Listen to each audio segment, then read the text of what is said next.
يعني معلوماتي ان الشهر الجاي هيكون في نفس القصه لنادي الزمالك وهيعلن. طبعا كويس ده شيء ايجابي جدا. طبعا انا بقول وان شاء الله هيعلن عن ده برضه نادي الزمالك. استاد ولا فرع في اكتوبر؟ استاد وفرع استاد. كويس. فده برضه هيحصل في نادي الزمالك الشهر الجاي باذن الله. فعايز اقول لك ان ده وضع اتاخر فترات طويله. اتمنى ان الفتره الجايه نشوف جماهير الزمالك العظيمه في استاد الزمالك، نشوف جماهير الاهلي في استاد الاهلي، فنشوف حاجه مختلفه تليق باسم الزمالك والاهلي ان شاء الله باذن الله. رايك يا استاذ علاء؟ وانت حضرت الحفل النهارده، اعتقد ده شيء تاريخي بالنسبه لجماهير النادي الاهلي. يعني اخيرا ده الحلم الاكبر لجمهور النادي الاهلي. يعني جمهور النادي الاهلي لما تسالهم اكتر حاجه نفسكم تشوفوها ايه، يقول لك استاد النادي الاهلي، يعني هو ده الحلم الكبير.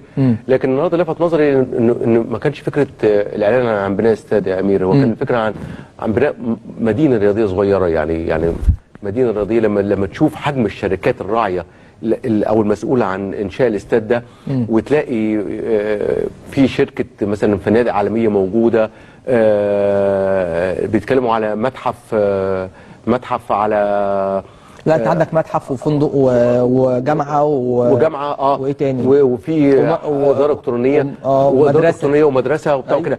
انا كمان لما شفت الشخصيات اللي هي في مشروع القلعه الحمراء اللي هو الخاص بالاستاد ده، كم الوزراء شوف كم الوزراء الموجودين، كم الشركات الاجنبيه الموجوده، شركات اجنبيه وشركات عربيه وشركات وطنيه مصريه.